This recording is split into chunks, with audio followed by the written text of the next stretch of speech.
Good morning दोस्तों। Shri Ram coaching classes के YouTube channel पर आपका स्वागत है। अपन भारत के भूगोल के संदर्भ में चर्चा कर रहे हैं और भारतीय भूगोल में आज अपन महत्वपूर्ण प्रश्नों के ऊपर चर्चा करेंगे कि भारत की स्थिति विस्तार और भौतिक प्रदेश जो अपन ने पढ़े हैं उनसे किस प्रकार के प्रश्न बनने की संभावना रहती है। तो देखिए आपके सामने है यह पहला क्वेश्चन है आपके सामने कि भारतवर्ष का आकार विश्व का, यानी कि यहाँ पूछा गया है कि भारत का जो क्षेत्रफल है या यूं कहें आकार की दृष्टि से जो भारत है उसका विश्व में कौन सा स्थान है। यानी कि भारतवर्ष का आकार में विश्व का पांचवा सबसे बड़ा देश या छठा सबसे बड़ा देश या यूं कहें सातवां सबसे बड़ा देश या इनमें से कोई नहीं। यानी कि अगर अपन क्षेत्रफल की दृष्टि से देखें तो क्षेत्रफल की दृष्टि से विश्व में भारत का कौन सा स्थान है। यानी कि अगर देखा जाए तो क्षेत्रफल की दृष्टि से, किसकी दृष्टि से, क्षेत्रफल की दृष्टि से, क्षेत्रफल की दृष्टि से विश्व का सबसे बड़ा जो देश है वह सबसे बड़ा देश है रूस। क्षेत्रफल की दृष्टि से सबसे बड़ा देश कौन सा है? रूस। रूस के बाद अगर बात करें तो नंबर 2 पर आएगा आपका कनाडा। रूस, फिर कनाडा, उसके बाद नंबर 3 पर आएगा चीन, चीन के बाद आएगा संयुक्त राज्य अमेरिका या यूं कहें यूएसए नंबर 4 पर। नंबर 5 पर अगर बात करें तो नंबर 5 पर आएगा आपका ब्राजील, ब्राजील। और फिर नंबर 6 पर अगर देखें तो नंबर 6 पर आएगा ऑस्ट्रेलिया, ऑस्ट्रेलिया। और उसके बाद नंबर 7 पर आएगा भारत। यानी कि क्षेत्रफल की दृष्टि से भारत का विश्व में कौन सा स्थान है? सातवां स्थान है। यानी कि आपके सामने जो उपयुक्त ऑप्शन है उन विकल्पों में से तीसरा विकल्प सही है कि क्षेत्रफल की दृष्टि से विश्व में भारत का सातवां स्थान आता है। क्षेत्रफल की दृष्टि से सबसे बड़ा देश कौन सा है? रूस है। तथा सबसे छोटे की अगर बात करें, क्षेत्रफल की दृष्टि से सबसे छोटे देश की अगर बात करें तो वेटिकन सिटी, इटली के अंदर स्थित है वेटिकन सिटी। तो सबसे छोटा वेटिकन सिटी, क्षेत्रफल की दृष्टि से सबसे बड़ा देश रूस, तथा भारत का क्षेत्रफल की दृष्टि से विश्व में कौन सा स्थान है? सातवां स्थान है। अगर आपको इनको क्रम से याद रखना है तो आप इनको क्रम से याद रखने के लिए एक ट्रिक अपना सकते हो। इस प्रकार से आपको याद रखना है उल्टा जेड। क्या याद रखना है? उल्टा जेड याद रखना है। उल्टा जेड इस तरह से बनाइए आप, ये फिर ये वाला एरिया और फिर ये देखिए। यानी कि अगर विश्व के मानचित्र में आप देखते हो तो विश्व के मानचित्र में इस तरह की स्थिति बनेगी, आपको दिखेगा यहाँ पर रूस। फिर अगर आप पश्चिम की तरफ चलते हो तो रूस के बाद यहाँ पर स्थित है आपका कनाडा। फिर रूस के दक्षिण में स्थित है यहाँ पर चीन। चीन के बाद अगर देखते हो तो ये स्थिति बनती यूएसए। विश्व के मानचित्र में इन चार बड़े देशों की स्थिति इस प्रकार से बनती है, यानी कि रूस, फिर कनाडा, फिर चीन, फिर यूएसए। फिर आप यूएसए के दक्षिण में आओ, दक्षिणी अमेरिका का जो एरिया वहां पर स्थित है आपका ब्राजील। क्या स्थित है? ब्राजील। और फिर इस तरफ पूर्व में स्थित है यहाँ पर आपका ऑस्ट्रेलिया। और ये जो एरिया है आपका पूरा का पूरा किसका है? भारत का एरिया है। तो क्षेत्रफल की दृष्टि से भारत का विश्व में कौन सा स्थान है? सातवां स्थान है। नेक्स्ट अगला क्वेश्चन देखते हैं अपन। दूसरे प्रश्न की अगर अपन बात करें, दूसरे प्रश्न की अगर अपन बात करें तो दूसरा प्रश्न है आपके सामने कि निम्नलिखित जोड़ों में से कौन सा जोड़ा सही नहीं है। यानी कि आपके सामने जो विकल्प दिए गए हैं उनमें से कौन सा विकल्प सही नहीं है। याद रहे प्रश्न पूछ रहा है कि सही विकल्प कौन सा नहीं है, यानी कि इनमें से कौन सा गलत विकल्प है। गलत विकल्प का आपको चयन करना है। पहला विकल्प आपके सामने है कि भारत का कुल क्षेत्रफल है, भारत का कुल क्षेत्रफल है 3.28 मिलियन वर्ग किलोमीटर, 3.28 मिलियन वर्ग किलोमीटर। यानी कि अगर अपन भारत के कुल क्षेत्रफल की अगर बात करते हैं तो भारत का कुल क्षेत्रफल आएगा 32,87,263 वर्ग किलोमीटर, या यूं कहें 3.28 मिलियन वर्ग किलोमीटर। तो 32,87,263 वर्ग किलोमीटर। फिर पूछा गया है कि भारत का अक्षांशीय विस्तार कितना है। यानी कि भारत के अक्षांशीय विस्तार की अगर अपन बात करें, किसकी बात करें? भारत के अक्षांशीय विस्तार की अगर बात की जाए तो भारत का अक्षांशीय विस्तार है 8 डिग्री 4 मिनट पूर्वी देशांतर। कितना? उत्तरी अक्षांश, सॉरी। भारत के अक्षांशीय विस्तार की अगर बात करें तो मुख्य भूमि से है आपका 8 डिग्री 4 मिनट उत्तरी अक्षांश। कितना है? 8 डिग्री 4 मिनट उत्तरी अक्षांश से 37 डिग्री 6 मिनट उत्तरी अक्षांश तक। यानी कि भारत की अक्षांशीय स्थिति की बात की जाए तो भारत की अक्षांशीय विस्तार, भारत के अक्षांशीय विस्तार की अगर बात की जाए तो अक्षांशीय विस्तार कितना है? 8 डिग्री 4 मिनट उत्तरी अक्षांश से 37 डिग्री 6 मिनट उत्तरी अक्षांश। यानी कि विकल्प ए भी सही है कि भारत का कुल क्षेत्रफल 3.28 मिलियन वर्ग किलोमीटर है, तथा भारत का अक्षांशीय विस्तार 8 डिग्री 4 मिनट उत्तरी अक्षांश से 37 डिग्री 6 मिनट उत्तरी अक्षांश। दूसरा विकल्प भी सही है। तीसरा कहा गया है कि भारत का रेखांशीय विस्तार, यहां पर रेखांशीय कहे या यूं कह दे भारत का देशांतरीय विस्तार। क्या? देशांतरीय विस्तार। तो देशांतरीय विस्तार की अगर बात करें तो देशांतरीय विस्तार अगर देखा जाए तो भारत का देशांतरीय विस्तार है आपके सामने 68 डिग्री 7 मिनट पूर्वी देशांतर। 68 डिग्री 7 मिनट पूर्वी देशांतर से 97 डिग्री 25 मिनट पूर्वी देशांतर। यानी कि 68 डिग्री 7 मिनट पूर्वी देशांतर से 97 डिग्री 25 मिनट पूर्वी देशांतर, यानी कि देशांतरीय विस्तार भी सही है। नेक्स्ट चौथा विकल्प है आपके सामने कि भारत में राज्यों की संख्या, और यहां दे रखी है 26। अब भारत में राज्यों की संख्या के संदर्भ में अगर बात की जाए तो भारत में राज्यों की वर्तमान स्थिति की अगर बात करें तो भारत में वर्तमान में 28 राज्य हैं। कितने राज्य हैं? 28 राज्य हैं। पहले 29 राज्य थे, लेकिन जम्मू कश्मीर राज्य को केंद्र शासित प्रदेश का दर्जा दिया है, इस कारण कितने राज्य बचे? वर्तमान में 28 राज्य बचे हैं। तो भारत में वर्तमान में राज्य कितने हैं? 28। और केंद्र शासित प्रदेशों की बात की जाए तो केंद्र शासित प्रदेश हैं 8। कितने हैं? 8। इसमें नए केंद्र शासित प्रदेश बने हैं जम्मू कश्मीर एंड लद्दाख। जम्मू कश्मीर और लद्दाख जो है दो नए केंद्र शासित प्रदेश बनाए। पहले 7 केंद्र शासित प्रदेश थे। जम्मू कश्मीर और लद्दाख को दो नए केंद्र शासित प्रदेश बनाने के बाद कुल 9 केंद्र शासित प्रदेश हुए। लेकिन दादर नागर हवेली तथा दमन दीव तथा दादर नागर हवेली का मर्ज कर दिया गया, यानी कि दोनों को एक कर दिया। तो वर्तमान में कितने हो गए? पुनः 8 हो गए। यानी कि 28 राज्य तथा 8 केंद्र शासित प्रदेश है। तो चौथा विकल्प गलत है। यहां पर 26 की जगह कितना आएगा? 28 आएगा। कितना आएगा? 28 आएगा। यानी कि भारत में वर्तमान में राज्यों की संख्या कितनी है? 28 राज्य हैं। क्लियर हो गई बात। नेक्स्ट अगर अपन बात करें, नेक्स्ट प्रश्न है आपके सामने कि भारत का क्षेत्रफल संसार के क्षेत्रफल का 2.4% है। यानी कि भारत का कुल क्षेत्रफल विश्व के कुल क्षेत्रफल का 2.4% है, परंतु इसकी संपूर्ण मानव जाति का 16% जनसंख्या है। दूसरा विकल्प, संपूर्ण मानव जाति का 17% है जनसंख्या है। तीसरा विकल्प, संपूर्ण मानव जाति का 18% जनसंख्या है, या जो कहे संपूर्ण मानव जाति का 28% जनसंख्या। यानी कि आपसे प्रश्न पूछा गया है कि विश्व के कुल क्षेत्रफल का 2.4% क्षेत्रफल भारत में स्थित है, लेकिन विश्व की कुल जनसंख्या का कितना प्रतिशत भाग भारत में स्थित है। अब यहाँ भारत के क्षेत्रफल की बात करें तो मैंने आपको बताया था कि भारत का जो कुल क्षेत्रफल है वो कितना है? 32,87,263 वर्ग किलोमीटर। यानी कि 32,87,263 वर्ग किलोमीटर। ये जो क्षेत्रफल है यह विश्व का, या विश्व के कुल क्षेत्रफल का, विश्व का 2.4% है। जबकि भारत की कुल जनसंख्या की अगर बात की जाए, किसकी बात की जाए?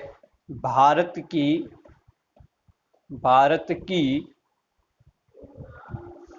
कुल जनसंख्या, भारत की कुल जनसंख्या की अगर अपन बात करें और यहाँ पर जनसंख्या से तात्पर्य है 2011 की जनगणना।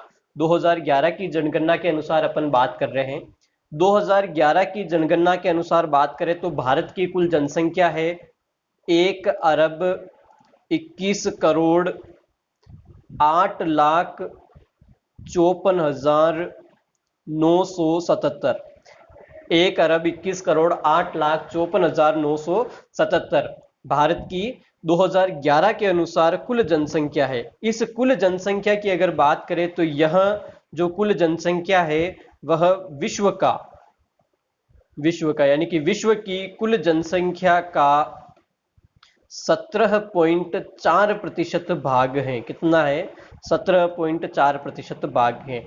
यानी कि इस प्रश्न के विकल्प के अनुसार देखें तो लगभग में 17%। तो विश्व की कुल जनसंख्या का लगभग 17% भाग भारत में निवास करता है। क्लियर हो गई बात? विश्व के कुल क्षेत्रफल का 2.4% तथा विश्व की कुल जनसंख्या का लगभग 17% भाग भारत में निवास करता है। नेक्स्ट, अगले प्रश्न की अगर अपन बात करें तो आपके सामने नेक्स्ट अगला प्रश्न है कि भारतीय मानक समय की देशांतर रेखा यानी कि भारतीय मानक समय रेखा 82.5 डिग्री पूर्वी देशांतर किस नगर से होकर गुजरती है? पहला विकल्प है नागपुर, दूसरा दिल्ली, तीसरा पटना और चौथा है इलाहाबाद। यानी कि यहां पर बात की गई है कि जो भारत का इंडियन स्टैंडर्ड टाइम है या यूं कहें जो आईएसटी है, आईएसटी इंडियन स्टैंडर्ड टाइम या आईएसटी की अगर अपन बात करें तो इस संदर्भ में अगर देखा जाए तो जो 82.5 डिग्री पूर्वी देशांतर रेखा है, कौन सी रेखा है?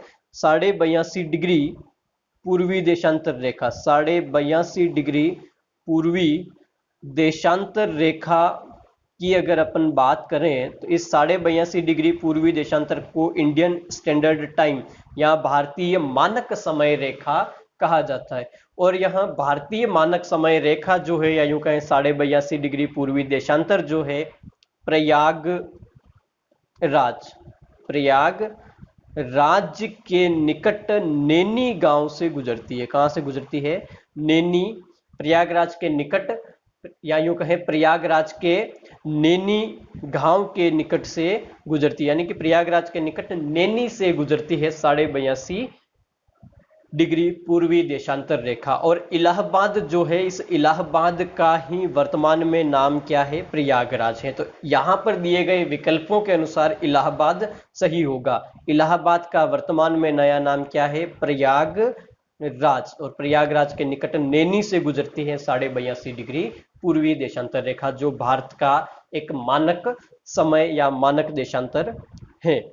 नेक्स्ट क्वेश्चन है आपके सामने, भारतीय मानक समय आईएसटी एवं ग्रीनविच माध्य समय जीएमटी में अंतर पाया जाता है। यानी कि आपसे पूछा गया है कि भारतीय मानक समय आईएसटी तथा ग्रीनविच मीन टाइम जीएमटी में कितना अंतर है। अगर अपन इसके संदर्भ में बात करें तो जो 0 डिग्री क्या है? 0 डिग्री, इस 0 डिग्री को प्रदान व्यामोत्तर या यूं कहें जीएमटी ग्रीनविच मीन टाइम माना गया है। और जीएमटी से अगर बात करें अपन पूर्व दिशा में स्थित 82.5 डिग्री ईस्ट, 82.5 डिग्री पूर्वी देशांतर, यह 82.5 डिग्री पूर्वी देशांतर है आईएसटी इंडियन स्टैंडर्ड टाइम। अब अगर यहां पर देखा जाए तो जीएमटी से अगर आप पूर्व दिशा की ओर गमन करते हो, किस तरफ? जीएमटी से अगर आप पूर्व दिशा की ओर गमन करते हो तो इस क्षेत्र में समय में होगी वृद्धि। क्या होगी? वृद्धि। तथा आप जीएमटी से पश्चिम दिशा की ओर जाते हो, किस तरफ? पश्चिम दिशा की ओर जाते हो तो यहां पर समय में होगी कमी। क्या होगी? समय में कमी दर्ज की जाएगी। अब यहां पर अगर देखा जाए तो मैंने आपको बताया था कि जो 82.5 डिग्री पूर्वी देशांतर है वह भारत का मानक समय है। तथा देशांतर रेखा पढ़ाई उस समय बताया था कि सूर्य के प्रकाश को एक देशांतर से दूसरे देशांतर में जाने के लिए 4 मिनट का समय लगता है। कितना लगता है?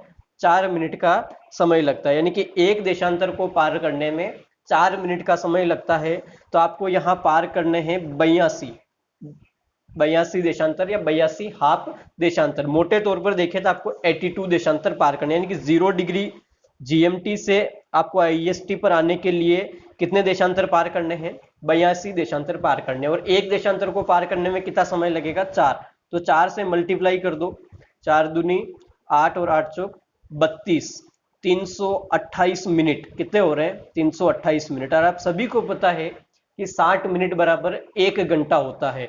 तो 328 को अगर अपन 60 से डिवाइड करें, किससे डिवाइड करें?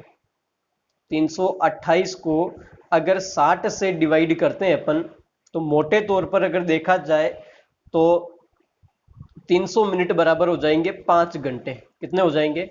5 घंटे।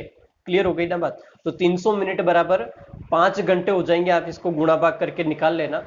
तो 300 मिनट बराबर हो जाएंगे 5 घंटे।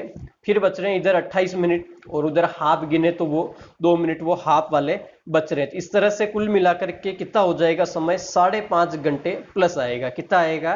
5.5 घंटे प्लस। यानी कि IST GMT Greenwich mean time से इंडियन स्टैंडर्ड टाइम 5.5 घंटे आगे है। नेक्स्ट, इसके बाद अगला क्वेश्चन है आपके सामने।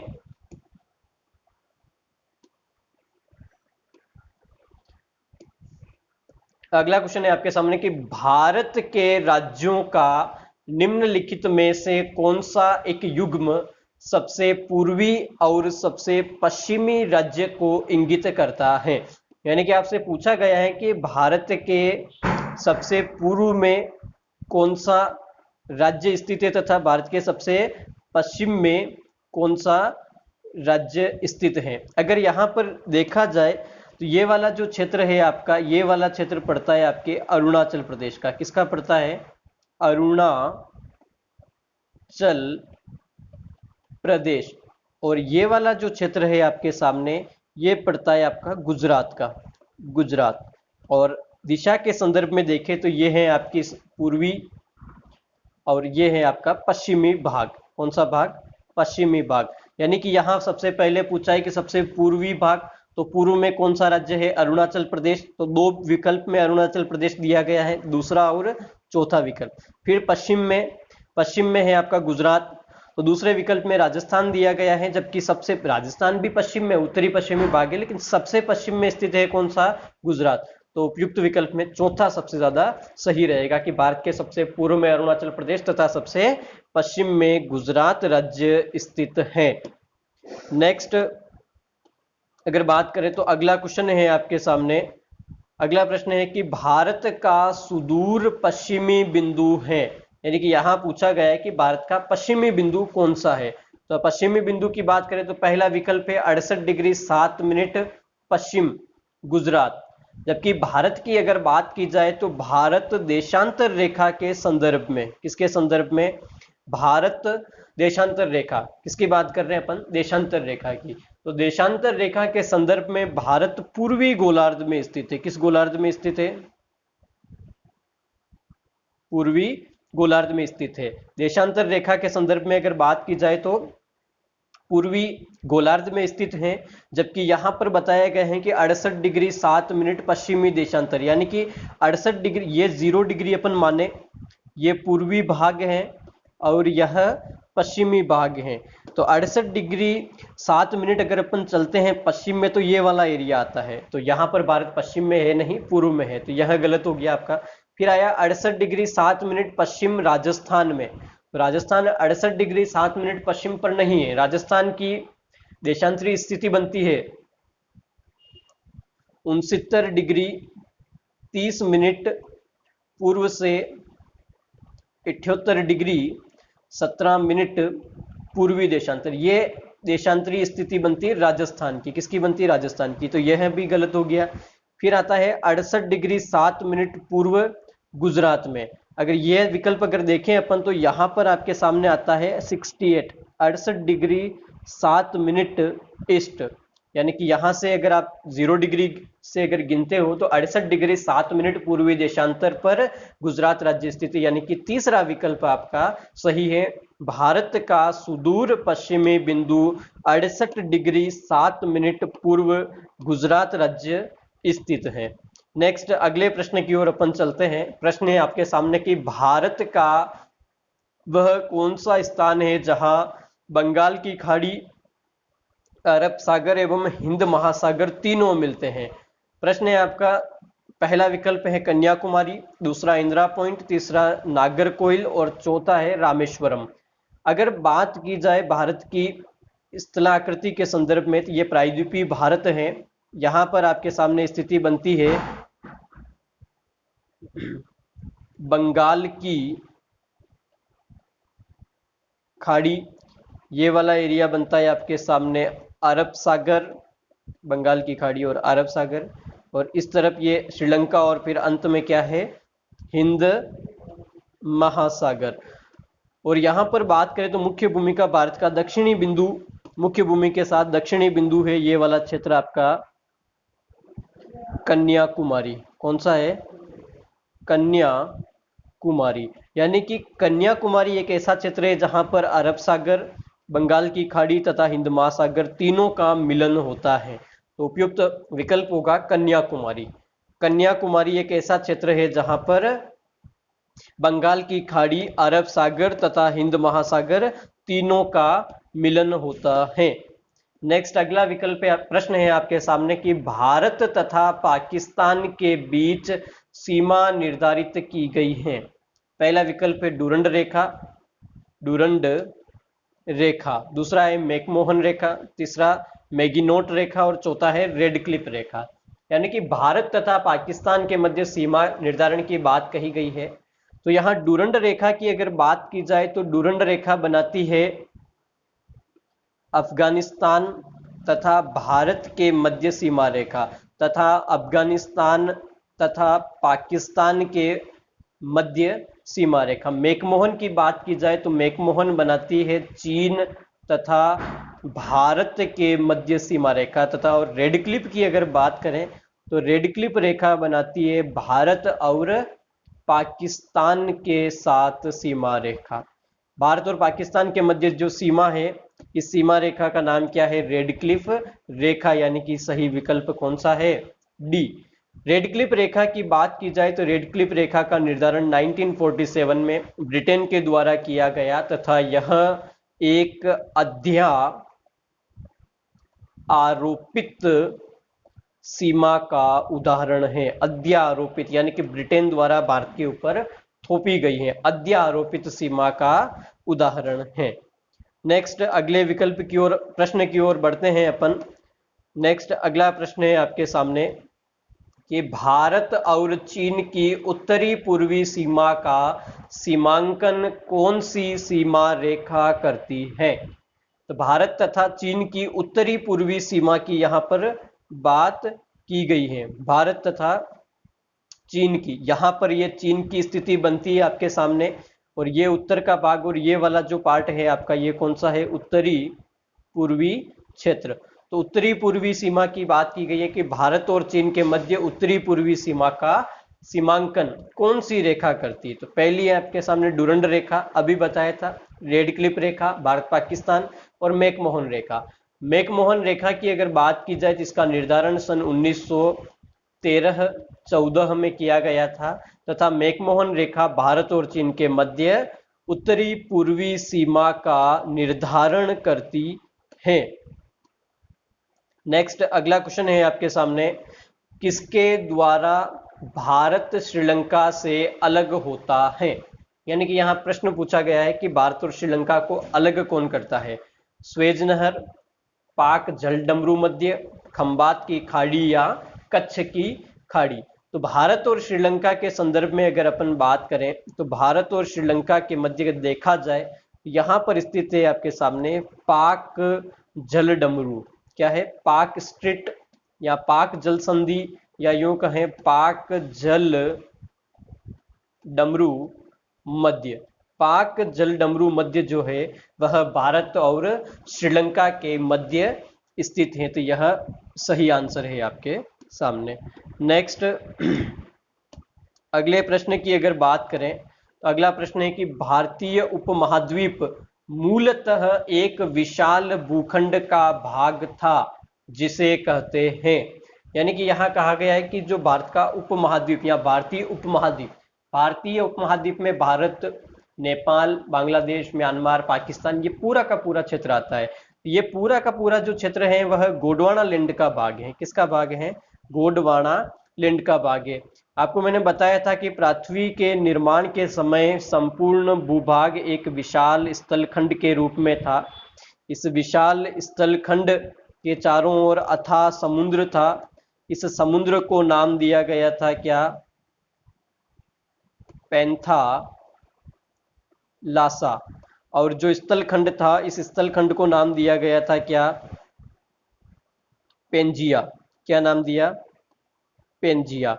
और पेंजिया के मध्य की अगर बात की जाए तो पेंजिया के मध्य में जो क्षेत्र था, इस क्षेत्र को नाम दिया गया टेथिस सागर। क्या नाम दिया? टेथिस सागर। यानी कि पेंजिया का विखंडन हुआ। पेंजिया का उत्तरी भाग कहलाया आपके अंगारा लैंड और दक्षिणी भाग कहलाया गोंडवाना लैंड। क्लियर हो गई ना बात?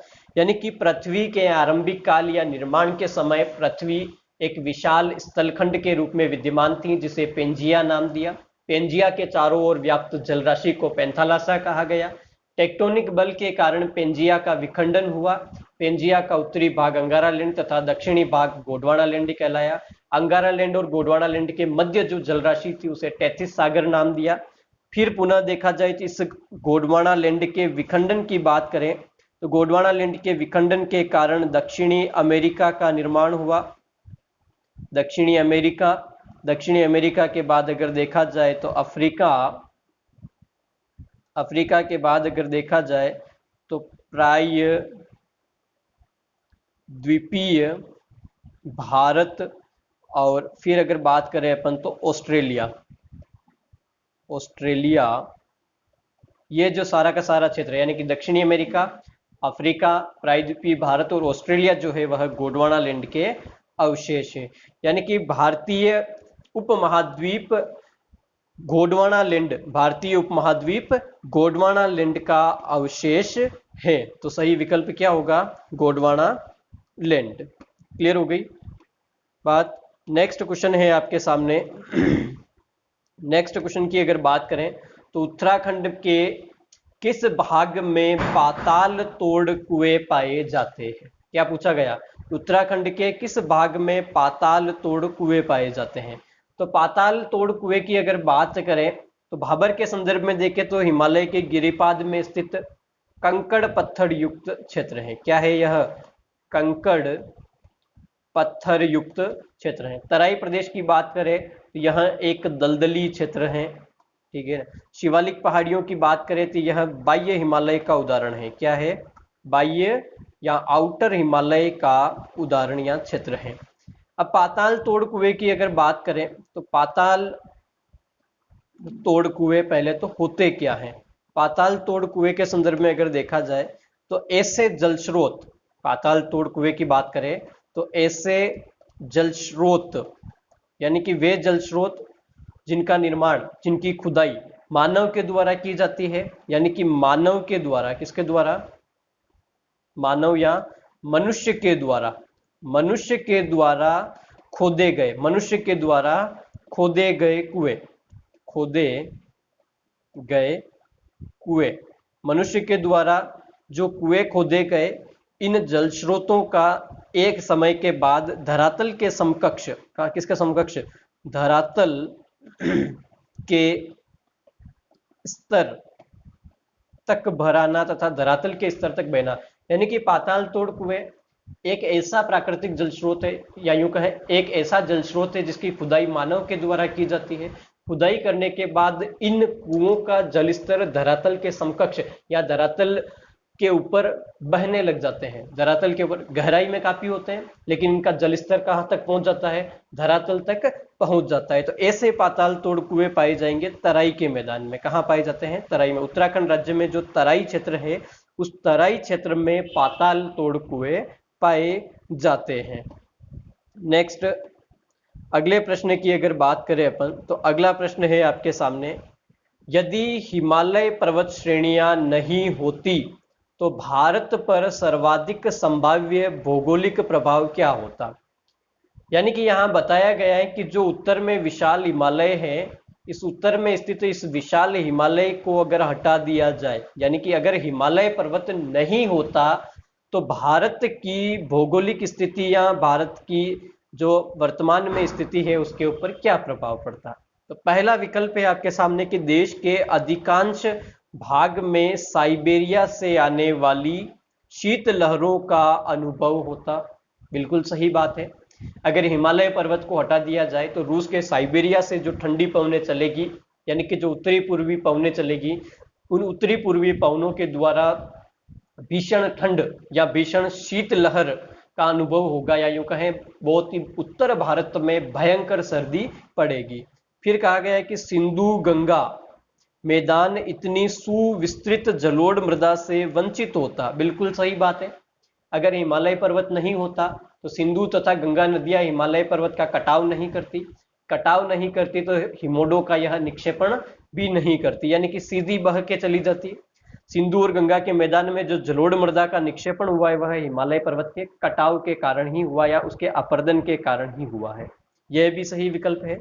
फिर कहा गया है कि मानसून का प्रतिरूप वर्तमान प्रतिरूप से भिन्न होता। बिल्कुल सही है। अगर हिमालय पर्वत नहीं होता, अगर हिमालय पर्वत नहीं होता तो बंगाल की खाड़ी से, या यूं कहें जो दक्षिणी पश्चिमी मानसूनी पवने हैं, वे दक्षिणी पश्चिमी मानसूनी पवने सीधी उत्तर में या रूस की तरफ चली जाती, सीधी रूस की तरफ चली जाती। लेकिन ये पवने हिमालय पर्वत के अवरोध के कारण हिमालय से टकरा करके पश्चिम की ओर मुड़ती है तथा उत्तर के विशाल मैदान में भयंकर या घनघोर वर्षा करती है। यानी कि हिमालय अंततः यूं कह दे अपन की दक्षिणी पश्चिमी मानसूनी पवने अंततः हिमालय से टकरा करके उत्तर भारत में वर्षा करती है। तो मानसून का प्रतिरूप भी बदलता है। यानी कि उपरोक्त तीनों ही विकल्प सही है। देश के अधिकांश भाग में शीतलहर का अनुभव किया जाता, जलोढ़ मृदा का निक्षेपण नहीं होता तथा मानसून का प्रतिरूप बदल जाता। मतलब पहला, दूसरा और तीसरा तीनों ही विकल्प क्या है, सही है। नेक्स्ट बात करें तो अगला प्रश्न है आपके सामने। अगले प्रश्न की बात करें कि निम्न में से कौन सा कथन असत्य है। यानी कि यहां पर आपको गलत विकल्प को छांटना है। पहला कहा गया है विकल्प, भौमिकीय दृष्टि से प्रायद्वीपीय क्षेत्र भारत का सबसे प्राचीन भाग है। बिल्कुल सही है। यह मैंने आपको अभी भी बताया था कि जो प्रायद्वीपीय भारत है, यह गोंडवाना लैंड का अवशेष है। किसका अवशेष है, गोंडवाना लैंड का अवशेष है। और आपको पता ही है कि गोंडवाना लैंड प्राचीनतम पेंजिया महाद्वीप का भाग है। तो यह कथन क्या है, सही है। और हमें क्या छांटना है, असत्य कथन छांटना है। दूसरा विकल्प है, हिमालय विश्व में सबसे नवीन वलित फोल्डेड पर्वतों को प्रदर्शित करते हैं। बिल्कुल सही है। हिमालय का उत्थान वर्तमान में भी जारी है, तो हिमालय विश्व का नवीनतम वलित पर्वत है। नेक्स्ट बात करें, तीसरा विकल्प, भारत के पश्चिमी समुद्र तट का निर्माण नदियों की जमाव क्रिया द्वारा हुआ है।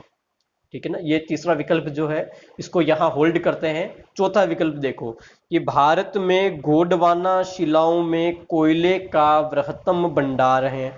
बिल्कुल सही है।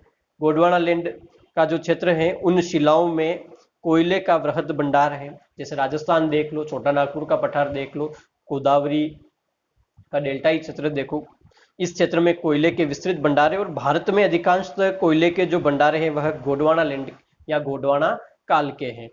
नेक्स्ट अगर देखा जाए तो भारत के पश्चिमी समुद्र तट का निर्माण नदियों के जमाव द्वारा है। गलत है। यह भारत का जो पूर्वी तट है, कौन सा है, जो पूर्वी तट है, इस पूर्वी तट का जमाव नदियों के द्वारा किया गया। किसके द्वारा किया गया? पूर्वी तट का निर्माण नदियों के द्वारा किया गया। जबकि पश्चिमी तट की अगर बात की जाए, किसकी बात की जाए? पश्चिमी तट की, तो यह पश्चिमी तट जो है यह भूमि के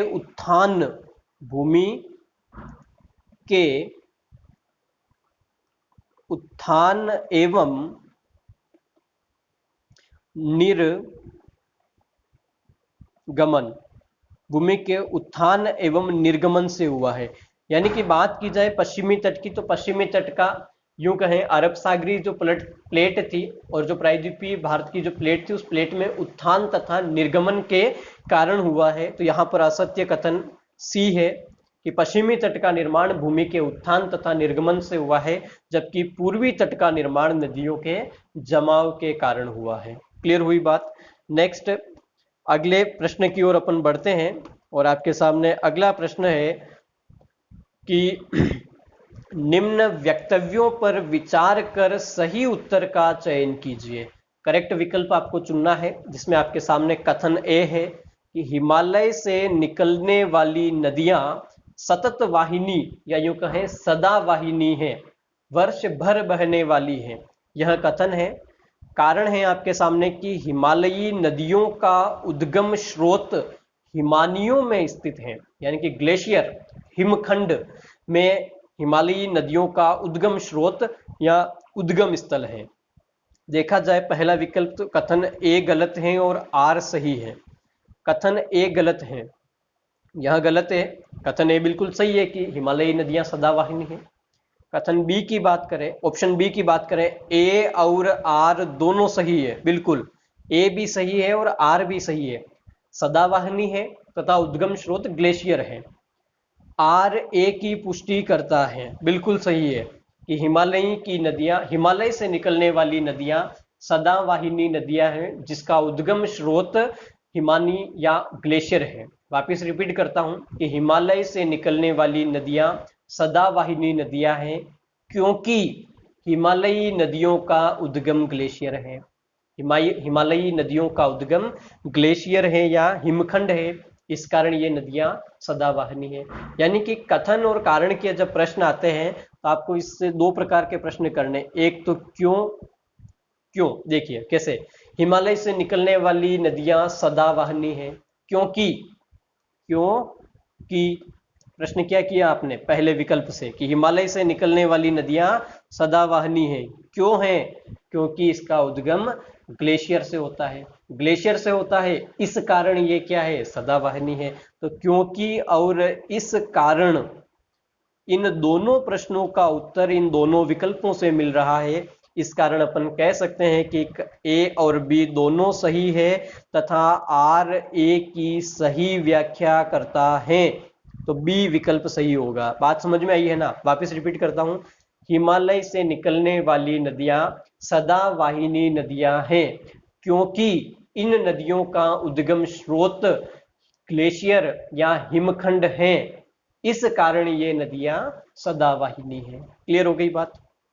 नेक्स्ट अगले प्रश्न की ओर अपन आगे बढ़ते हैं और अगला प्रश्न है आपके सामने कि उत्तर भारत में उप हिमालय क्षेत्र के सहारे फैले समतल मैदान को कहा जाता है। यानी कि आपसे प्रश्न पूछा गया है कि जो उप हिमालय है, इस उप हिमालय के सहारे फैले हुए समतल मैदान को क्या कहते हैं। यानी कि मैंने आपको जब हिमालय पढ़ाया उस समय बताया था कि इस तरह से हिमालय की जो इस्तिलाकृति बनती है। इस उप हिमालय क्षेत्र की बात करें, इस उप हिमालय क्षेत्र से जो नदियों का उद्गम होता है, ये जो नदियां हैं अपने साथ भारी मात्रा में कंकड़ पत्थर बहा के लाती है और इन कंकड़ पत्थरों का जमाव हिमालय के गिरिपाद में होता है। यहाँ पर गिरिपाद में जो जमाव हुआ है, इस स्थलाकृति को कहा जाता है भाबर। क्या कहा जाता है? भाबर। इस भाबर में नदी लगभग विलुप्त हो जाती है। कई छोटी छोटी जलधाराओं में बहने के बाद तराई प्रदेश में ये सैकड़ों धाराएं पुनः एक होती है और फिर उसके बाद यह निरंतर आगे प्रवाहित होती है। तो ये वाला क्षेत्र आपका कहलाएगा तराई। और फिर आगे अगर चले तो अगला क्षेत्र कहलाएगा आपके बांगर और फिर कहलाएगा आपका खादर। ये इस्तिलाकृति निर्माण क्रम इस प्रकार से होता है। यानी कि हिमालयी उप हिमालय क्षेत्र के सहारे फैले हुए समतल मैदान का उदाहरण है आपके भाबर। भाबर यानी कि कंकड़ पत्थर के जमाव युक्त जो क्षेत्र है वह भाबर। भाबर के दक्षिण में तराई, तराई के बाद बांगर पुरानी जलोढ़ और उसके बाद नवीन जलोढ़ मैदान। क्लियर हो गई बात। तो हिमालय के उप क्षेत्र में जो फैला हुआ क्षेत्र है वो क्या कहलाएगा? भाबर का उदाहरण है, कंकड़ पत्थर युक्त क्षेत्र है। क्लियर हो गई बात। नेक्स्ट अगले प्रश्न की अगर बात करें अपन, तो आपके सामने अगला प्रश्न है कि नीचे दिए हुए जम्मू कश्मीर के मानचित्र की जांच कीजिए। क्लियर हो गई ना बात। अब जम्मू कश्मीर दो भागों में बट गया है, तो जम्मू कश्मीर व लद्दाख, यह दोनों का मिश्र मानचित्र है, बाकी लद्दाख का एरिया बटा हुआ है। जम्मू कश्मीर व लद्दाख के मानचित्र की जांच कीजिए। यानी कि आपके सामने 4 स्थल आकृति दी गई है, जिसमें नंबर 1, नंबर 2, नंबर 3 और नंबर 4। आपको इन पर्वतों का नाम बताना है कि नंबर 1 पर कौन सा है, नंबर 2 पर कौन सा, नंबर 3 पर, नंबर 4 पर कौन सा है। मैंने हिमालय के वर्गीकरण के दौरान आपको बताया था कि ट्रांस हिमालय जो है वहां पर, या यूं कहें भारत के सबसे उत्तर में जो पर्वत श्रृंखला स्थित है उसका नाम है काराकोरम। काराकोरम काराकोरम के दक्षिण में स्थित है आपका लद्दाख। लद्दाख के दक्षिण में स्थित है जास्कर, और जास्कर के दक्षिण में स्थित है पीर पंजाल। पीर पंजाल यानी कि काराकोरम, लद्दाख, जास्कर, पीर पंजाल, फिर धौलाधर और उसके दक्षिण में शिवालिक। ये क्रम से 6 श्रृंखलाओं का सही उत्तर से दक्षिण दिशा की ओर क्रम है। तो आपको विकल्प में ढूंढना है कि सबसे पहले काराकोरम है ना। नंबर 1 पर क्या है? काराकोरम है। यहां पर दिया गया लद्दाख, यह विकल्प गलत। फिर दिया गया काराकोरम, काराकोरम के दक्षिण में क्या है? लद्दाख, तो यहां दी गई पीर पंजाल, तो ये भी गलत। फिर नंबर 3 पर देखें तो काराकोरम, फिर लद्दाख, फिर जास्कर, फिर पीर पंजाल, यानी कि सी विकल्प जो है वो सही आंसर है। क्लियर हो गई बात। नेक्स्ट अगले प्रश्न की ओर अपन चलते हैं। अगला प्रश्न है आपके सामने कि पश्चिमी भाग में हिमालय की श्रेणियों का दक्षिण से उत्तर की ओर कौन सा क्रम सही है। यानी कि हिमालय का जो पश्चिमी भाग है, इस पश्चिमी भाग के संदर्भ में अगर बात करें तो यहां पर आपसे पूछा है कि दक्षिण से उत्तर दिशा की ओर, दक्षिण से उत्तर दिशा की ओर सही क्रम। पहले वाले प्रश्न में था उत्तर से दक्षिण की ओर सही क्रम, अब बताना है आपको दक्षिण से उत्तर की ओर सही क्रम। तो आपको पता है सबसे दक्षिण में आउटर हिमालय जो शिवालिक हिमालय के नाम से जाना जाता है, और महान हिमालय की बात करें तो यह उत्तर में है, शिवालिक हिमालय सबसे दक्षिण में है। देखा जाए तो शिवालिक हिमालय, फिर लघु हिमालय और फिर महान हिमालय। क्लियर हो गई ना बात। तो सबसे दक्षिण में कौन सा एरिया आता है? यानी कि मैं अगर आपको ऐसे समझाऊं तो ये एरिया है आपका कौन सा? महान हिमालय। महान हिमालय, महान हिमालय के दक्षिण में आएगा आपका लघु हिमालय, और लघु हिमालय के दक्षिण में आएगा आपका शिवालिक हिमालय। तो दक्षिण से उत्तर की तरफ आप चलते हो तो शिवालिक, फिर लघु, फिर महान। तो शिवालिक हिमालय, लघु हिमालय और फिर महान हिमालय, यानी कि ऑप्शन बी सही विकल्प है। नेक्स्ट अगले प्रश्न की ओर अपन चले, तो अगला प्रश्न है आपके सामने कि निम्नलिखित में कौन सा अक्साई चीन का भाग है। अक्साई चीन का भाग पूछा है। यहां पर जो दिए गए विकल्प उनकी अगर बात करें तो काराकोरम की अगर बात की जाए तो काराकोरम श्रेणी पार हिमालय का भाग है। किसका भाग है? पार हिमालय का भाग है। शिवालिक जो है यह बाह्य हिमालय का भाग है। किसका भाग है? बाह्य हिमालय का भाग है। और कश्मीर घाटी जो मध्य हिमालय तथा लघु हिमालय वृद्ध हिमालय तथा मध्य हिमालय के बीच जो घाटी का जो क्षेत्र आता है, फिर आता है आपका लद्दाख पठार। तो लद्दाख पठार की अगर बात की जाए तो लद्दाख पठार का जो क्षेत्र है, ये वाला जो एरिया है, ये लद्दाख पठार का जो भाग है वह अक्साई चीन का हिस्सा है। किसका हिस्सा है? अक्साई चीन। इस अक्साई चीन के संदर्भ में बात की जाए तो दोस्तों अक्साई चीन 1962 का जो युद्ध हुआ था, इस 1962 के युद्ध के बाद चीन ने इसके ऊपर अधिकार कर लिया था। किसने अधिकार किया? चीन ने अधिकार किया है। तो अक्साई चीन भारत और चीन के मध्य विवादित क्षेत्र है या युग है, चीन का 1962 से इसके ऊपर अधिकार है। तो लद्दाख पठार अक्साई चीन का भाग है। किसका भाग है? अक्साई चीन का भाग है। नेक्स्ट बात करें अगले प्रश्न की ओर अपन देखें, तो अगला प्रश्न है आपके सामने कि निम्नलिखित में से सबसे प्राचीन पर्वत श्रृंखला कौन सी है। यहां पर पूछा है सबसे प्राचीन पर्वत श्रृंखला। तो सबसे प्राचीन पर्वत श्रृंखला की बात करें तो उसमें विकल्प है आपके सामने हिमालय। तो हिमालय एक नवीन वलित पर्वत है। क्या है? नवीन वलित पर्वत का उदाहरण है। जबकि अरावली की बात करें तो अरावली का निर्माण हुआ है प्री कैम्ब्रियन युग में। प्री कैम्ब्रियन युग में हिमालय अरावली का निर्माण हुआ है। और अरावली भारत की ही नहीं वरन विश्व की प्राचीनतम पर्वत श्रृंखलाओं में से एक है। तो विश्व की प्राचीनतम पर्वत श्रृंखला कौन सी है? अरावली। इस अरावली के संदर्भ में और अगर डिटेल से बात करें तो अरावली का उद्गम होता है पालनपुर गुजरात। कहां से? पालनपुर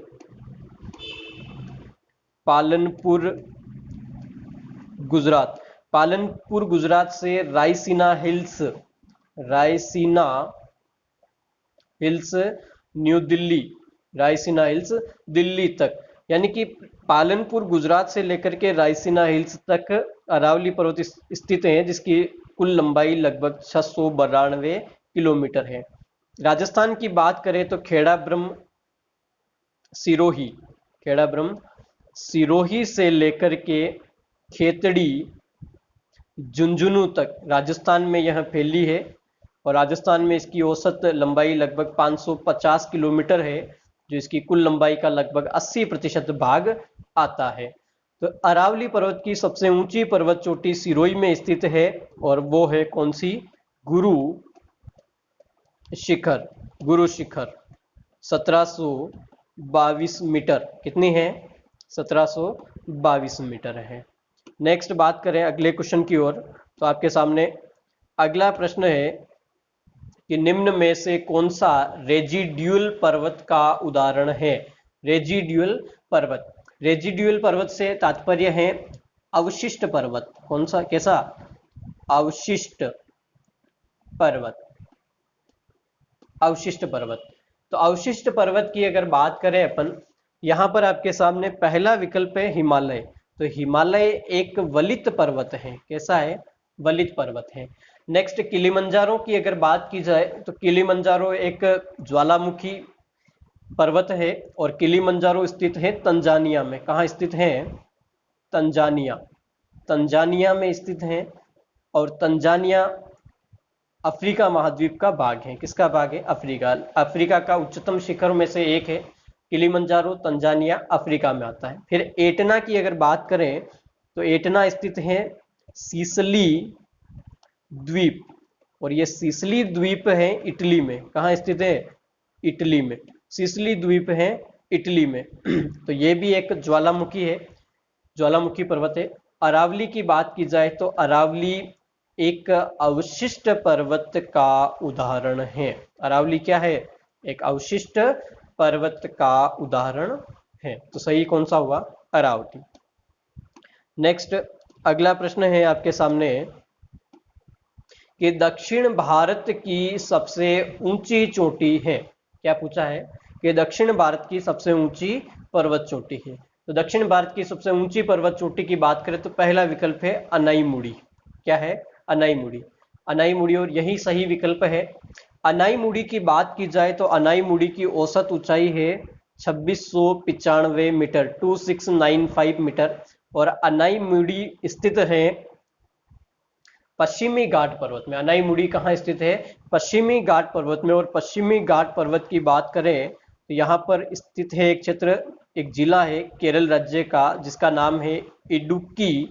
केरल राज्य का इडुक्की जिला, जहां स्थित है अनाईमुड़ी। और अनाईमुड़ी दक्षिण भारत की सबसे ऊंची पर्वत चोटी है।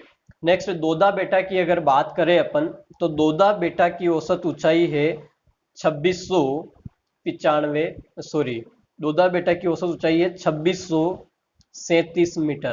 कितनी है? 2637 मीटर। और 2637 मीटर दोदा बेटा जो है वह नीलगिरी पर्वत की सर्वोच्च चोटी है। किसकी सर्वोच्च चोटी है? नीलगिरी पर्वत। नीलगिरी पर्वत की सर्वोच्च चोटी है दोदा बेटा। महेंद्रगिरी की बात करें तो महेंद्रगिरी की औसत ऊंचाई है 1500 मीटर। और महेंद्रगिरी एनसीईआरटी के अनुसार पूर्वी घाट की सर्वोच्च चोटी है। किसकी है? पूर्वी घाट की सर्वोच्च चोटी है। हम्म,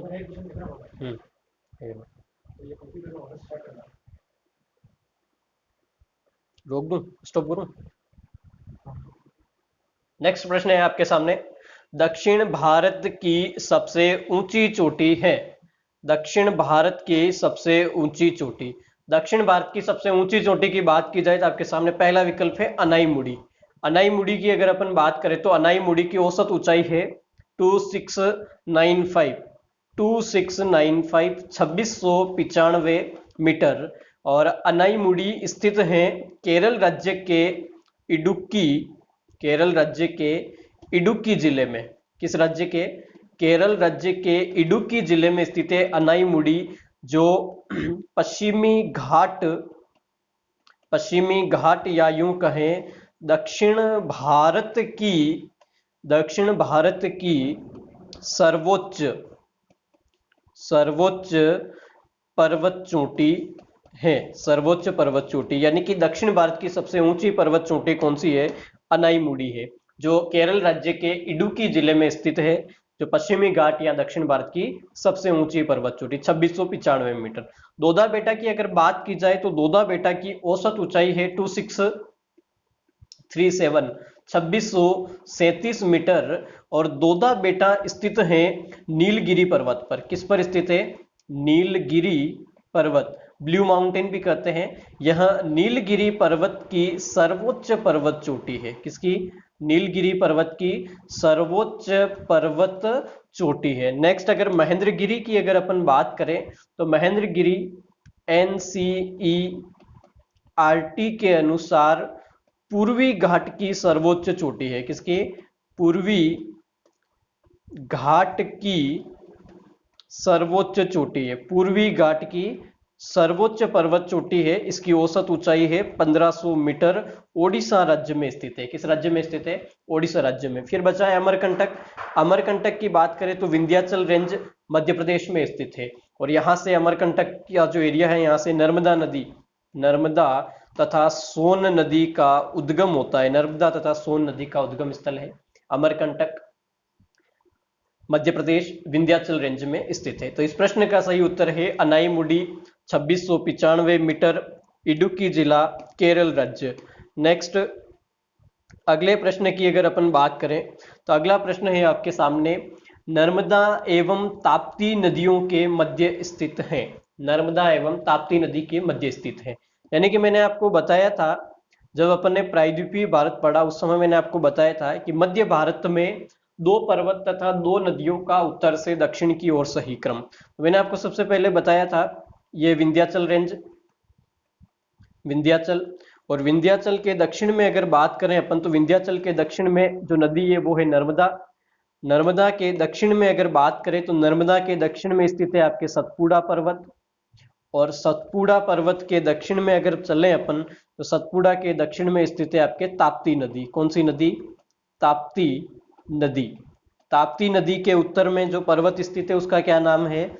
सतपुड़ा पर्वत। और इसके उत्तर में स्थित है नर्मदा नदी, और नर्मदा नदी के उत्तर में स्थित है विंध्याचल पर्वत। यानी कि नर्मदा और ताप्ती नदी के मध्य स्थित है सतपुड़ा पर्वत। कौन सा? सतपुड़ा पर्वत। इसका सही उत्तर क्या है? सतपुड़ा पर्वत। नेक्स्ट अगले प्रश्न की ओर अपन चलें तो अगला प्रश्न है आपके सामने कि निम्नलिखित, निम्नलिखित किस पहाड़ी पर पूर्वी घाट और पश्चिमी घाट, पूर्वी घाट पश्चिमी घाट से मिलता है? यानी कि आपको यूं बताना है कि कौन सी ऐसी पहाड़ी है जो पश्चिमी घाट तथा पूर्वी घाट का मिलन बिंदु है, यानी कि पश्चिम में जो पश्चिमी घाट है, इस पश्चिमी घाट का जो पश्चिमी दक्षिणी क्षेत्र है वो सह्याद्री पर्वत, और फिर इस तरफ ये वाला जो क्षेत्र है ये क्या है आपका पूर्वी घाट है। इस पश्चिमी घाट तथा पूर्वी घाट का मिलन, पश्चिमी घाट तथा पूर्वी घाट का जो मिलन हो रहा है वो किन पर्वतों या किन पहाड़ियों के मध्य हो रहा है। यहाँ पर अगर अपन बात करें तो पहाड़ी आपके पालनी की पहाड़ी, फिर अनाईमुड़ी, फिर नीलगिरी और फिर शेवराई की पहाड़ियाँ, ये दक्षिण भारत की प्रमुख पहाड़ियाँ हैं। और पूर्वी घाट तथा पश्चिमी घाट की अगर अपन बात करें कि जो पूर्वी घाट तथा जो पश्चिमी घाट है, इस पूर्वी घाट तथा पश्चिमी घाट का जो ये मिलन बिंदु है, यहाँ पर पर्वतों की एक भौगोलिक ग्रंथि बनती है और इसका मिलन बिंदु है आपके नीलगिरी पर्वत। कौन सा? नीलगिरी पर्वत या नीलगिरी पहाड़ी, यानी कि नीलगिरी पहाड़ी पूर्वी घाट तथा पश्चिमी घाट का मिलन बिंदु है। तो सही उत्तर क्या हो गया? नीलगिरी पहाड़ी। नीलगिरी पहाड़ी की सबसे ऊंची पर्वत चोटी मैंने अभी आपको बताया था, कौन सी है? दोदा बेटा। अगले प्रश्न की ओर अपन चले तो अगला प्रश्न है आपके सामने कि प्रथम भारतीय नारी जो एवरेस्ट शिखर पर चढ़ने में सफल हुई थी, यानी कि आपके सामने चार नाम हैं। पहला है बिछेंद्री पाल, डिक्की डोलमा, संतोष यादव और पीटी उषा। इन चारों में से आपको बताना है कि प्रथम भारतीय महिला जो एवरेस्ट या माउंट एवरेस्ट पर चढ़ने में सफल हुई है। तो यहाँ पर अगर बात करें अपन तो इसका सही आंसर है बिछेंद्री पाल। बिछेंद्री पाल की अगर बात की जाए तो बिछेंद्री पाल भारत की पहली महिला जिसने 1984 में माउंट एवरेस्ट के ऊपर तिरंगा फहराया था। यानी कि भारत की प्रथम महिला बिछेंद्री पाल 1984 में माउंट एवरेस्ट पर चढ़ने वाली प्रथम महिला थी। अब अगर बात की जाए विश्व के संदर्भ में तो विश्व की प्रथम महिला जिसने माउंट एवरेस्ट पर फतेह हासिल की या माउंट एवरेस्ट के शिखर पर चढ़ाई की हो, तो विश्व की पहली महिला की अगर बात की जाए तो विश्व की पहली महिला है जुंको ताबेई। जुंको ताबेई एक जापानी पर्वतारोही है जिसने 16 मई 1975 को विश्व में पहली बार माउंट एवरेस्ट के ऊपर सफल चढ़ाई की थी। विश्व की प्रथम महिला जुंको ताबाई जिसने 16 मई 1975 को माउंट एवरेस्ट की चढ़ाई की थी। ये एक जापानी पर्वतारोही है। याद रहे भारतीय प्रथम कौन है? बिछेंद्री पाल। विश्व में प्रथम कौन है? Junko Tabei. नेक्स्ट अगले प्रश्न की ओर अपन चले तो अगला प्रश्न है आपके सामने कि नंदा देवी चोटी असम हिमालय का भाग है, दूसरा गढ़वाल हिमालय का भाग है, तीसरा है नेपाल हिमालय का भाग है और चौथा पंजाब हिमालय। यानी कि मैं आपको बताऊं कि अपन ने पढ़ा था हिमालय का प्रादेशिक वर्गीकरण। सिडनी बुर्नार्ड ने नदियों के आधार पर हिमालय का प्रादेशिक विभाजन किया था। इस प्रादेशिक विभाजन की अगर अपन बात करें, मैंने आपको सबसे पहले बताया था पंजाब हिमालय सिंधु से सतलज के बीच का भाग। फिर बताया था कुमाऊं हिमालय। इस कुमाऊं हिमालय को ही गढ़वाल हिमालय के नाम से जाना जाता है। गढ़वाल हिमालय के नाम से जाना जाता है। फिर आएगा आपका नेपाल हिमालय और फिर था असम हिमालय जो तीस्ता नदी से लेकर के ब्रह्मपुत्र नदी के मध्य स्थित है। यहाँ सिंधु से लेकर के सतलज नदी तक है और यह काली या शारदा नदी तक का भाग है। क्लियर हो गई ना बात? यहाँ कौन सी नदी थी? सिंधु नदी थी। अब यहाँ बात करें तो ये जो आपका गढ़वाल हिमालय है या कुमाऊं हिमालय है, इस गढ़वाल हिमालय में स्थित है नंदा देवी किस हिमालय का भाग है? गढ़वाल हिमालय का भाग है। इस नंदा देवी पर्वत चोटी की अगर बात करें अपन, किसकी बात करें? नंदा देवी पर्वत चोटी की अगर अपन बात करें तो नंदा देवी पर्वत चोटी भारत की तीसरी सर्वोच्च भारत की तीसरी सर्वोच्च पर्वत चोटी है। भारत की तीसरी सर्वोच्च पर्वत चोटी है जो गढ़वाल हिमालय में स्थित है। इसकी औसत ऊंचाई है 7,816 मीटर। 7,816 मीटर भारत की तीसरी सर्वोच्च। भारत की पहली सर्वोच्च चोटी की बात करें तो कौन सी है? केटू है, जिसकी औसत ऊंचाई कितनी है?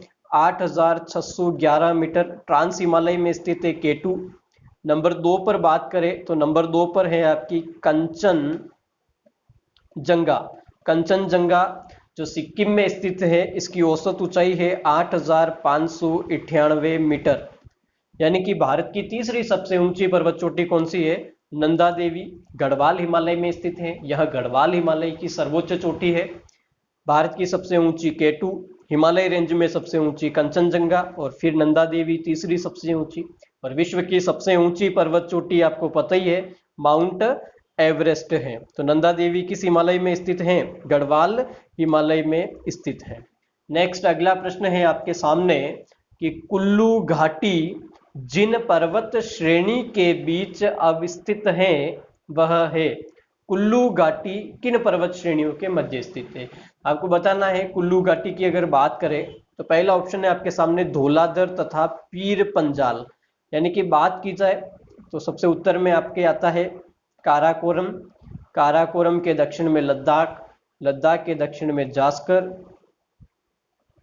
फिर पीर पंजाल, फिर धौलाधर, और फिर शिवालिक हिमालय, इस तरह से।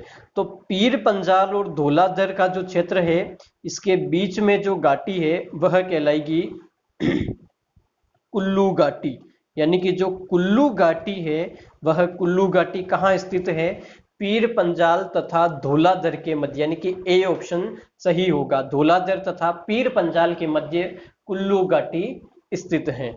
कुल्लू कांगड़ा हिमाचल प्रदेश में स्थित है घाटियां। नेक्स्ट अगले प्रश्न की ओर बढ़ते हैं अपन। अगला प्रश्न है अपने सामने कि पाल घाट निम्नलिखित में से किसके मध्य स्थित है? सबसे पहले तो आप देखिए पाल घाट है क्या। पाल घाट एक दर्रा है। क्या है? दर्रा है। और यह कौन कहाँ स्थित है? तो दक्षिण भारत में स्थित है। कहाँ स्थित है? दक्षिण भारत में। मैंने आपको बताए थे दक्षिण भारत में मुख्य रूप से 4 दर्रे स्थित है। कितने दर्रे स्थित है? 4 दर्रे स्थित है। इन 4 दर्रों की अगर बात की जाए तो नंबर 1 पर मैंने आपको बताया था थाल घाट दर्रा। कौन सा? थाल घाट। फिर नंबर 2 पर बताया था थाल घाट, फिर भोर घाट, थाल घाट, भोर घाट। फिर बताया था नंबर 3 पर आपको पाल घाट, और फिर बताया था नंबर 4 पर सिनकोट दर्रा। ये दक्षिण भारत के महत्वपूर्ण 4 दर्रे हैं। इनकी लोकेशन भी मैंने आपको इस तरह से बताई थी।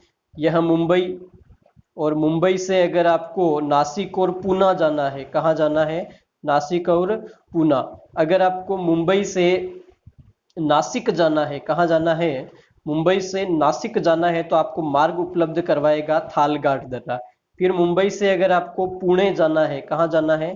पुणे जाना है तो मुंबई से पुणे जाने के लिए मार्ग उपलब्ध करवाएगा बोरघाट। फिर बात करते हैं पालघाट दर्रा। तो पालघाट दर्रा जो है नीलगिरी तथा अन्नामलाई पहाड़ियों के मध्य स्थित है। यानी कि मैंने आपको बताया था इस तरफ नीलगिरी की पहाड़ी, नीलगिरी के दक्षिण में अन्नामलाई की पहाड़ी, और नीलगिरी और अन्नामलाई के मध्य स्थित है आपका पालघाट दर्रा। पालघाट दर्रा। फिर इस पालघाट दर्रे के दक्षिण में अगर चलें अपन तो यहाँ पर स्थित है सिनकोट दर्रा। पालघाट दर्रा नीलगिरी तथा अन्नामलाई के मध्य स्थित है, जो कोची से कोयम्बटूर जाने के लिए मार्ग प्रदान करता है। और सिनकोट दर्रा जो है, यह सिनकोट दर्रा तिरुअनंतपुरम से शिवकाशी या मदुरई जाने के लिए मार्ग प्रदान करता है। तो सही ऑप्शन उत्तर होगा आपका नीलगिरी तथा अन्नामलाई के मध्य पालघाट दर्रा स्थित है। नेक्स्ट प्रश्न की अगर बात करें तो एक तरफ दे रखे हैं पर्वतीय दर्रे और दूसरी तरफ है राज्य, और पूछा गया है कौन सा सुमेलित नहीं है। यानी कि दर्रे और राज्य को सुमेलित करना है। शिपकीला दर्रे की अगर बात करें तो शिपकीला दर्रा स्थित है हिमाचल प्रदेश राज्य में। रोहतांग, शिपकीला दोनों दर्रे कहाँ हैं? हिमाचल में। फिर आया है बोमडिला।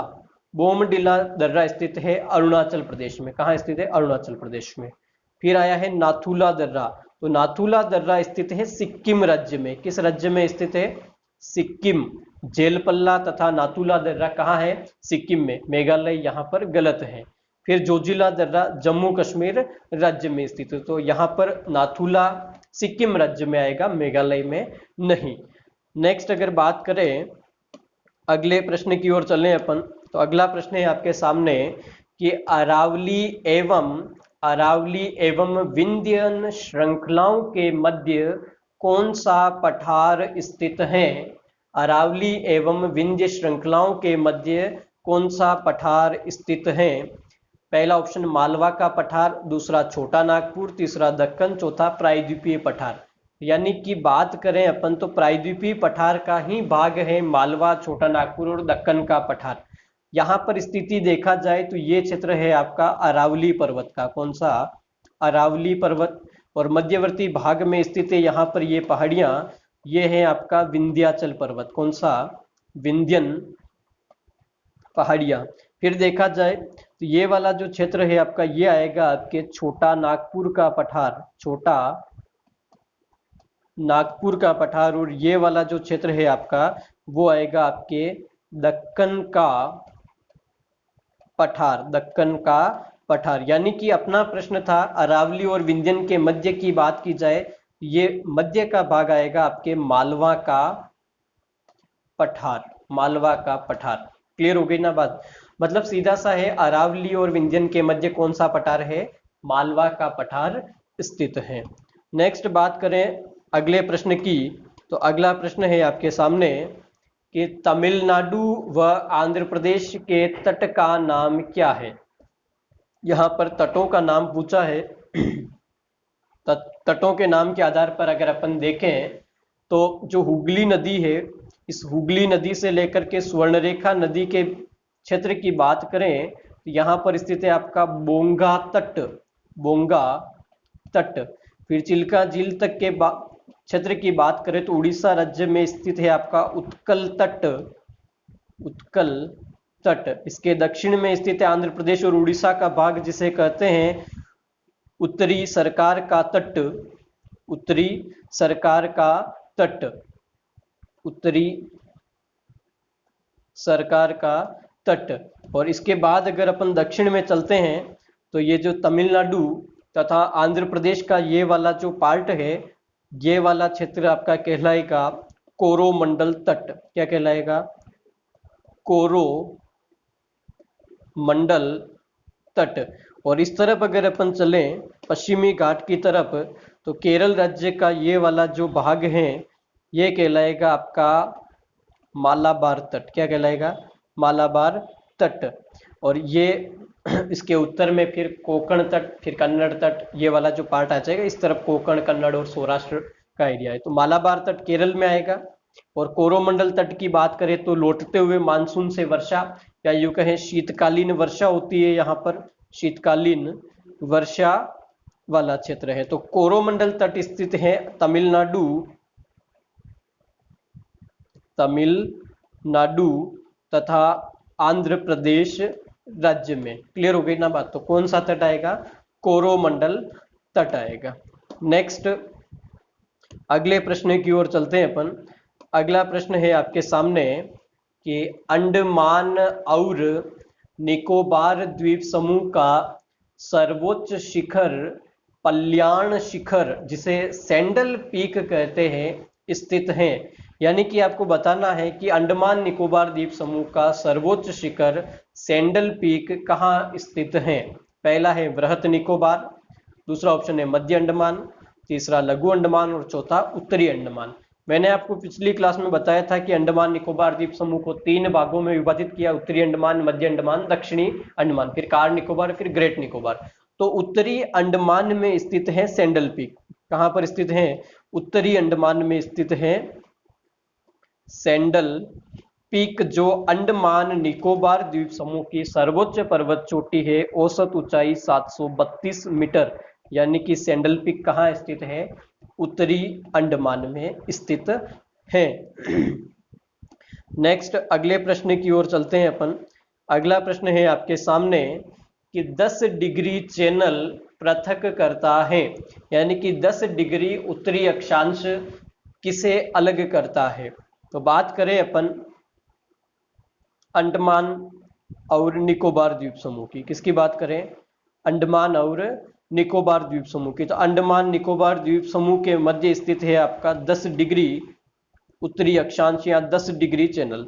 इस 10 डिग्री चैनल की अगर बात करें तो 10 डिग्री चैनल स्थित है लिटिल अंडमान, लिटिल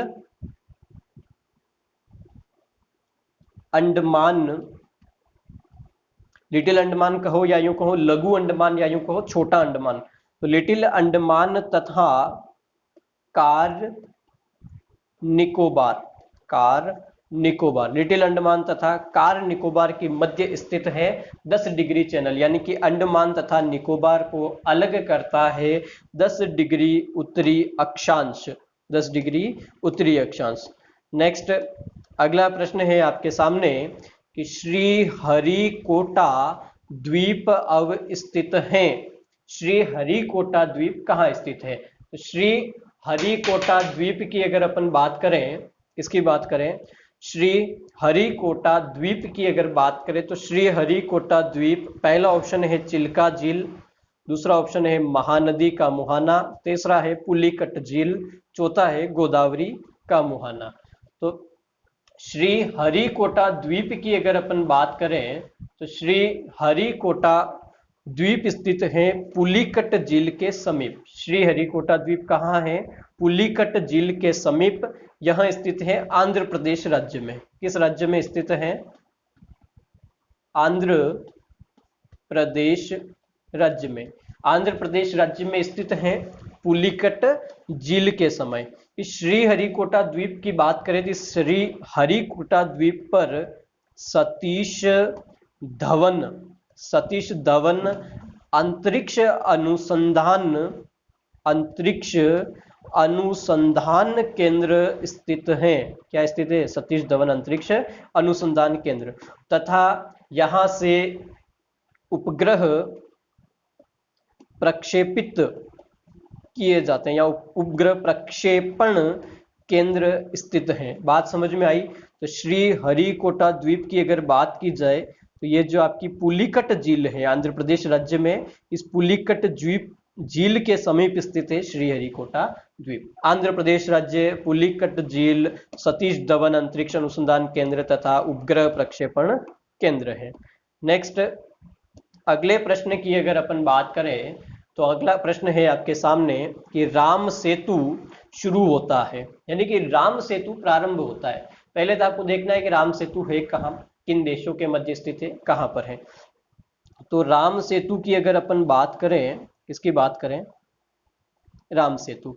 राम सेतु की बात करें तो भारत में स्थित एक द्वीप जिसका नाम है पंबन द्वीप। कौन सा द्वीप? पंबन द्वीप। इस पंबन द्वीप की अगर बात करें तो पंबन द्वीप का जो क्षेत्र है, इस पंबन द्वीप के समीप एक क्षेत्र पड़ता है जिसका नाम है धनुषकोटी। पंबन द्वीप के एक स्थान जिसका नाम क्या है? धनुष कोडी। पंबन द्वीप का क्षेत्र है धनुष कोडी। इस धनुष कोडी से लेकर के श्रीलंका जो है, इस श्रीलंका का एक क्षेत्र है जिसका नाम है तलैया मन्नार, यानी कि पंबन द्वीप के धनुष कोटी से लेकर के श्रीलंका के तलैया मन्नार तक का जो भाग है उसके बीच स्थित है राम सेतु। कहाँ पर स्थित है? धनुष कोडी से लेकर के तलैया मन्नार तक। राम सेतु जिसे आदम ब्रिज के नाम से भी जाना जाता है, और राम सेतु की पौराणिक मान्यता भी है। भौगोलिक सर्वे के अनुसार यह स्पष्ट हो चुका है कि जो राम सेतु का जो क्षेत्र है वहां पर जिस प्रकार की चट्टानी संरचना है, वह चट्टानी संरचना इस सागरीय क्षेत्र में उपस्थित चट्टानी संरचना से भिन्नता रखती है। यानी कि यहाँ पर जो चट्टानें पड़ी है वो कहीं से लाकर के यहाँ रखी गई है। मतलब सीधा सा है कि राम सेतु एक काल्पनिक उदाहरण नहीं है। राम सेतु द्वापर युग में, या यूं कहें भगवान श्री राम के द्वारा बनाया गया था। सॉरी, त्रेता युग में भगवान श्री राम के द्वारा बनवाया गया था।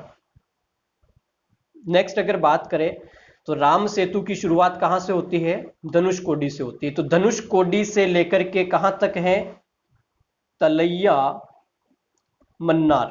धनुषकोडी से लेकर के तलैया मन्नार श्रीलंका तक है। कहां तक है? तलैया मन्नार श्रीलंका तक है। और धनुषकोडी कहां पर स्थित है? तो पंबन द्वीप पर स्थित है। इस बात का विशेष ध्यान रखें। तो राम सेतु की शुरुआत धनुषकोडी, समाप्त कहां हो रहा है? तलैया मन्नार श्रीलंका। धनुषकोडी किसका भाग है? तो पंबन द्वीप का भाग है।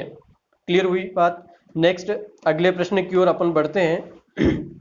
तो अगला प्रश्न है आपके सामने कि निम्नलिखित में से कौन सा एक प्रवाल द्वीप है? प्रवाल द्वीप या यूं कहें मूंगा चट्टान का उदाहरण। तो मूंगा चट्टान का उदाहरण है लक्षद्वीप। लक्षद्वीप प्रवाल द्वीपों का उदाहरण है, यानी कि एक समुद्री जीवों का खोल है। तो प्रवाल द्वीप का उदाहरण क्या है? लक्षद्वीप। नेक्स्ट अगले प्रश्न की ओर अपन बढ़े। तो अगला प्रश्न है आपके सामने कि भारत का सर्वाधिक आबादी वाला द्वीप है। बात समझ में आई है ना? अगर बात करें क्षेत्रफल की दृष्टि से तो भारत का क्षेत्रफल की दृष्टि से सबसे बड़ा द्वीप है उत्तरी अंडमान। नदी द्वीप की बात करें तो माजुली द्वीप सबसे बड़ा नदी द्वीप है। और सर्वाधिक आबादी की बात करें तो सालसेट है। और इस सालसेट नामक द्वीप पर स्थित है महानगर जिसका नाम है मुंबई। मुंबई किस द्वीप पर है? सालसेट, जो एक महानगर है। यानी कि सर्वाधिक आबादी वाला द्वीप कौन सा है? सालसेट द्वीप। नेक्स्ट अगले प्रश्न की ओर बढ़ते हैं अपन। तो अगला प्रश्न है आपके सामने कि सर्क्रिक विवाद किन दो देशों के मध्य स्थित है? सर्क्रिक विवाद की अगर बात करें तो सर्क्रिक जो है पाकिस्तान के सिंध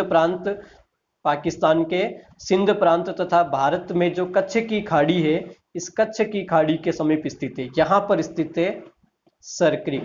और ये सर्क्रिक विवाद है भारत और पाकिस्तान के मध्य विवादित है। किसके मध्य है? भारत और पाकिस्तान के मध्य विवाद। इसके ऊपर भारत का वर्तमान में नियंत्रण है। यह लगभग 96 किलोमीटर लंबा एक क्षेत्र है। कितना है? 96 किलोमीटर लंबा है क्षेत्र। और यह प्राकृतिक गैस का भंडार है। किसका भंडार है? प्राकृतिक गैस का। पाकिस्तान सर्क्रिक को जो है सिंध प्रांत का भाग मानता है। पाकिस्तान किसका भाग मानता है? पाकिस्तान के सिंध प्रांत का भाग मानता है। तथा भारत ने वर्तमान में इसके ऊपर नियंत्रण कर रखा है। 24 डिग्री उत्तरी अक्षांश के आधार पर पाकिस्तान सीमा समझौता चाहता है। लेकिन याद रहे कि सर्क्रिक वर्तमान में भारत के नियंत्रण में है। लेकिन विवाद की अगर बात करें तो भारत और पाकिस्तान के मध्य विवादित क्षेत्र है। नेक्स्ट अगले प्रश्न की ओर बढ़ते हैं अपन। यहीं खत्म हुई है प्रश्नों की श्रृंखला। चलो, उम्मीद करता हूं आपको सेशन पसंद आया होगा। आगे की चर्चा करेंगे अगली क्लास में। Thank you.